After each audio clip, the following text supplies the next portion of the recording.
Salam, hər vaxtınız xeyir olsun dəyərli izləyicilər. Sualımıza qeyd edirik ki, Qarabağ xanlığına aid olan xüsusiyyətlər. Qızılqaya xəyanətin iştirakçı olması, bəli. 1752-də Qarabağ xanlığı iştirak edib.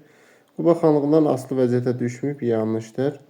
Torpaqların birləşdirmə siyasətini yedirməsi düzdür, birləşdirmə siyasəti edib. Bayat savaşında qalib gəlib 1748-də Şəki xan üzərində deməli. Doğru cavabımız 1, 3 və C variantında doğru cavab verilib. Digər daha əvvəl başlamayıq ki, İngiltərə ilk dəfə parlamentin çağırılması 1265.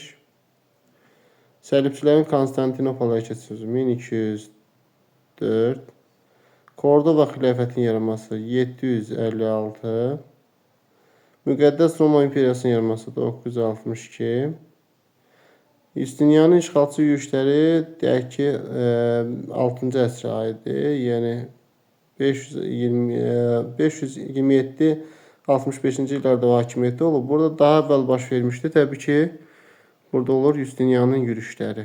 Yəni Y daha əvvəldə baş verən hadisə olacaqdır. Digər bir sualda deyir ki, 17-ci əsrin ikinci yarısı Azərbaycan tarixi üçün səciyyəvidir. Səfəvi-Rusiya silahlı toqquşmalarının baş verməsi.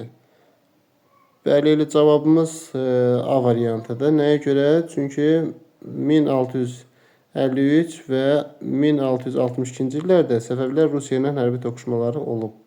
A variantı uyğundur. Ərəb-İraqın Səfəvilər dövlətinin birləşdirilməsi bu Şah İsmayılın dövrünə aiddir. İqtisadi müddətində davamlı inkişafın müşahidə olunması, ali şiə ruhanilərinin 3-cü qrupuna təşkil etməsi bunlara aid deyil.